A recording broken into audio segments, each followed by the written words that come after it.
ਸਤਿ ਸ੍ਰੀ ਅਕਾਲ ਦੋਸਤੋ।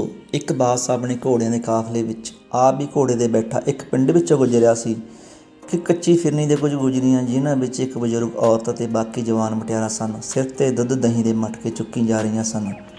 ਘੋੜਿਆਂ ਦੀ ਦਗੜ ਦਗੜ, ਪੌੜਾਂ ਦਾ ਸ਼ੋਰ ਤੇ ਤੇਜ਼ ਹਵਾ ਨਾਲ ਉਹਨਾਂ ਸਾਰੀਆਂ ਦੇ ਸਿਰਾਂ ਤੋਂ ਦੁੱਧ ਦਹੀਂ ਨਾਲ ਭਰੇ ਕੱਚੀ ਮਿੱਟੀ ਦੇ ਮਟਕੇ ਥੱਲੇ ਜਾ ਪਏ। ਮਟਕਿਆਂ ਦੀਆਂ ਠੀਕਰੀਆਂ ਬਣ ਗਈਆਂ ਤੇ ਦੁੱਧ ਦਹੀਂ ਮਿੱਟੀ ਵਿੱਚ ਰਲ ਗਏ। ਮੁਟਿਆਰਾਂ ਥਾਵੇਂ ਬੈਠ ਕੇ ਰੋਣ ਲੱਗ ਪਈਆਂ। ਰਾਜਾ ਘੋੜੇ ਤੋਂ ਉਤਰਿਆ, ਮੁਟਿਆਰਾਂ ਦੇ ਸਿਰ 'ਤੇ ਹੱਥ ਰੱਖਿਆ, ਖਿਮਾ ਮੰਗੀ ਤੇ ਉਹਨਾਂ ਨੂੰ ਚਾਂਦੀ ਦੀਆਂ ਮੋਹਰਾਂ ਵੀ ਦਿੱਤੀਆਂ। ਜਦੋਂ ਰਾਜੇ ਦਾ ਧਿਆਨ ਬਜ਼ੁਰਗ ਗੁਜਰੀ ਵੱਲ ਗਿਆ ਤਾਂ ਉਸਨੇ ਵੇਖਿਆ, ਇਹ ਇਕੱਲੀ ਹੱਸ ਕਿਉਂ ਰਹੀ ਹੈ। ਰਾਜੇ ਨੇ ਉਹਦੇ ਵੱਲ ਮੋਹਰਾਂ ਨਾਲ ਭਰੀ ਮੁੱਠ ਕੀਤੀ ਤਾਂ ਉਹ ਹੋਰ ਉੱਚੀ ਹੱਸ ਕੇ ਬੋਲੀ, ਕੀ ਹੋਇਆ ਜੇ 4 ਸੇਰ ਦੁੱਧ ਡੁੱਲ ਗਿਆ। ਮੈਂ ਤੇਰੇ ਪੈਸੇ ਨਹੀਂ ਲਵਾਂਗੀ, ਇਹ ਵੀ ਕੋਈ ਵੱਡਾ ਨੁਕਸਾਨ ਏ। ਬੀਬੀ ਤੂੰ ਇਕੱਲੀ ਹੀ ਕਿਉਂ ਹੱਸ ਰਹੀ ਏ, ਰਾਜੇ ਨੇ ਸਵਾਲ ਕੀਤਾ। ਖਾਸ ਗੱਲਾਂ ਆਮ ਲੋਕਾਂ ਨੂੰ ਨਹੀਂ ਦੱਸੀਦੀਆਂ, ਉਹਨੇ ਬਹੁਤ ਠਰੰਮੇ ਨਾਲ ਜਵਾਬ ਦਿੱਤਾ। ਬੀਬੀ ਮੈਂ ਆਮ ਲੋਕ ਨਹੀਂ, ਬਾਦਸ਼ਾਹ ਹਾਂ। ਮੇਰੀਆਂ ਨਜ਼ਰਾਂ ਵਿੱਚ ਤੂੰ ਖਾਸ ਨਹੀਂ, ਪਰ ਤੂੰ ਹੱਸ ਕਿਉਂ ਰਹੀ ਏ, ਜ਼ਰੂਰੀ ਪੁੱਛਣਾ ਹੈ। ਹਾਂ ਤਾਂ ਫਿਰ ਆਮ ਬੰਦਿਆ ਸੁਣ।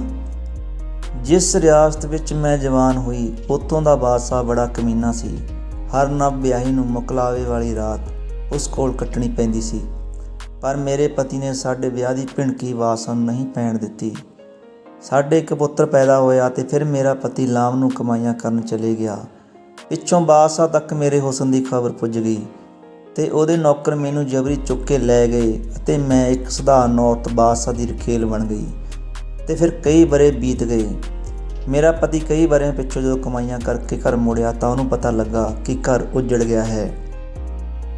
ਕਿਸੇ ਤਰ੍ਹਾਂ ਉਸਨੇ ਮੇਰੇ ਨਾਲ ਰਾਬਤਾ ਕਾਇਮ ਕੀਤਾ ਤੇ ਮੈਨੂੰ ਪੁੱਛਿਆ ਕਿ ਜੇ ਤਾਂ ਤੂੰ ਆਪਣੀ ਮਰਜ਼ੀ ਨਾਲ ਆਈ ਹੈ ਤਾਂ ਠੀਕ ਏ, ਤੇ ਜੇ ਬਾਦਸ਼ਾਹ ਜਬਰੀ ਚੁੱਕ ਕੇ ਲਿਆਏ ਤਾਂ ਦੱਸ, ਮੈਂ ਕੋਈ ਹੀਲਾ ਕਰਾਂਗਾ। ਮੈਂ ਕਿਹਾ, ਰੱਬ ਦੇ ਬੰਦਿਆ, ਰੱਬ ਦੇ ਵਾਸਤੇ ਮੈਨੂੰ ਲੈ ਚੱਲ, ਮੈਂ ਇੱਥੇ ਇੱਕ ਦਿਨ ਵੀ ਹੋਰ ਨਹੀਂ ਰਹਿਣਾ ਚਾਹੁੰਦੀ।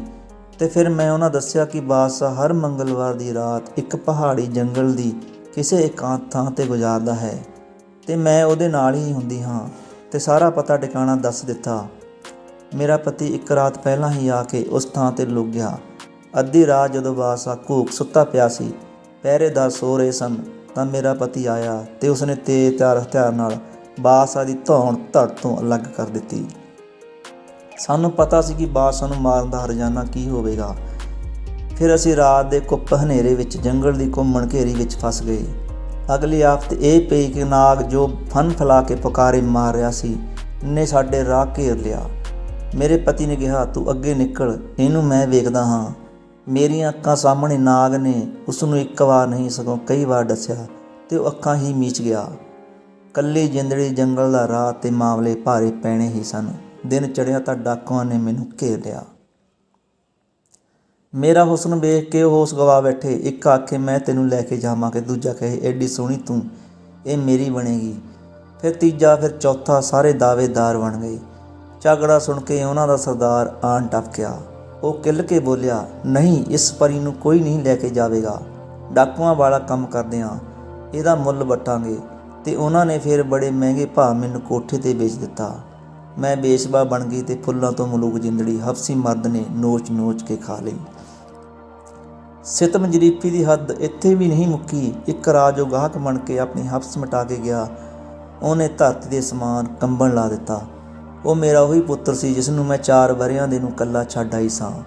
ਮੈਂ ਤਾਂ ਉਸ ਨੂੰ ਨੈਣ ਨਕਸ਼ ਅਤੇ ਹੱਥਾਂ ਪੈਰਾਂ ਤੋਂ ਪਛਾਣ ਲਿਆ ਸੀ ਕਿ ਇਹ ਇੰਨਾ ਸੋਹਣਾ ਬੁਰਾ ਕਰਮ ਕਰਨ ਵਾਲਾ ਹੈ ਤਾਂ ਮੇਰਾ ਪੁੱਤ ਹੀ, ਪਰ ਉਹਨੂੰ ਦੱਸਦੀ ਕਿਵੇਂ ਕਿ ਮਾਂ ਤੇਰੀ ਬੇਸਵਾ ਕਿਹਨੇ ਬਣਾਈ ਹੈ। ਇਹ ਦੁੱਖ ਤਾਂ ਅੰਦਰ ਜਰ ਲਿਆ, ਪਰ ਦੂਜਾ ਪੁੱਤ ਦਾ ਭਾਰ ਜਰਿਆ ਨਾ ਗਿਆ। ਨਾਸੂਰ ਬਣ ਕੇ ਕੋਹ ਮਾਰਨ ਲੱਗਾ। ਧਰਤੀ 'ਤੇ ਪਾਪ ਨਹੀਂ, ਮਹਾਂਪਾਪ ਦਾ ਸਿਖਰ ਸੀ। ਇੱਕ ਦਿਨ ਫੈਸਲਾ ਕੀਤਾ ਕਿ ਆਪਣੇ ਆਪ ਨੂੰ ਹੱਥੀ ਚੇਖਾ ਵਿੱਚ ਚਿਣ ਕੇ ਲਾਂਬੂ ਲਾ ਲੈਣ ਨਾਲ ਹੀ ਮਨ ਨੂੰ ਸ਼ਾਂਤ ਹੋ ਸਕਦਾ ਹੈ। ਕੋਠੇ ਤੋਂ ਭੱਜ ਕੇ ਇੱਕ ਸਮੁੰਦਰ ਕਿਨਾਰੇ ਚਲੇ ਗਈ। ਲੱਕੜਾਂ ਇਕੱਠੀਆਂ ਕੀਤੀਆਂ ਤੇ ਉਹਨਾਂ ਵਿੱਚ ਆਪਣੇ ਆਪ ਨੂੰ ਵੀ ਚਿਣ ਲਿਆ। ਉੱਪਰ ਵਾਲੇ ਅੱਗੇ ਫਰਿਆਦ ਕੀਤੀ, ਹੱਥ ਜੋੜੇ ਤੇ ਸੱਚੀ ਹੈ ਤਾਂ ਮੁੜ ਕੇ ਇਸ ਜਾਮੇ 'ਚ ਫੇਰ ਕਦੇ ਨਾ ਭੇਜੀ। ਹਾਲੇ ਮੈਂ ਤੀਲੀ ਲਾਉਣ ਹੀ ਲੱਗੀ ਸੀ ਕਿ ਐਡੀ ਜ਼ੋਰ ਦੀ ਤੂਫਾਨ ਆਇਆ ਕਿ ਸਣੇ ਲੱਕੜਾਂ 'ਤੇ ਮੈਂ ਸਮੁੰਦਰ ਵਿੱਚ ਜਾ ਡਿੱਗੀ। ਲੱਗਿਆ ਕਿ ਹੁਣ ਛੁਟਕਾਰਾ ਮਿਲ ਜਾਵੇਗਾ। ਜਿਹਦੇ ਮੂਹਰੇ ਮੈਂ ਤਰਲੇ ਕਰਦੀ ਸੀ, ਉਹ ਮੌਤ ਫਿਰ ਕੰਨੀ ਖਿਸਕਾ ਗਈ। ਘਾਟ ਦੇ ਕੱਪੜੇ ਧੋਂਦੇ ਧੋਬੀਆਂ ਨੇ ਵੇਖਿਆ ਕਿ ਸੱਸੀ ਮਾਂ ਕੋਈ ਰੁੜਿਆ ਆਉਂਦਾ ਹੈ। ਉਹਨਾਂ ਨੇ ਛਾਲਾਂ ਮਾਰੀਆਂ ਤੇ ਮੈਨੂੰ ਅਧਮੋਈ ਨੂੰ ਬਾਹਰ ਕੱਢ ਲਿਆ। ਘੜੇ 'ਤੇ ਪੁੱਠਾ ਪਾ ਕੇ ਪੇਟ ਵਿਚਲਾ ਪਾਣੀ ਨਿਕਲਿਆ ਤਾਂ ਮੈਨੂੰ ਸੁਰਤ ਆ ਗਈ। ਧੋਬੀ ਆਪਸ ਵਿੱਚ ਪਹਿਲਾਂ ਹੀ ਫੈਸਲਾ ਕਰ ਚੁੱਕੇ ਸਨ। ਉਹਨਾਂ ਦਾ ਵਾਰਤਾਲਾਪ ਕੀ ਸੀ? ਕੋਈ ਆਖੇ ਬੜੀ ਸੋਹਣੀ ਏ, ਗੁਜਰੀ ਲੱਗਦੀ ਏ, ਇੰਦਰ ਦਰਬਾਰ ਵਿੱਚੋਂ ਕੋਈ ਭੱਜੀ ਲੱਗਦੀ ਏ, ਪਤਾ ਨਹੀਂ ਕਿਹੜੇ ਦੁੱਖਾਂ ਕਰਕੇ ਸਮੁੰਦਰ ਵਿੱਚ ਛਾਲ ਮਾਰਤੀ। ਤੇ ਆਖਰੀ ਦੀ ਤਜਵੀਜ਼ ਕਿਆ ਕਮਾਲ ਸੀ।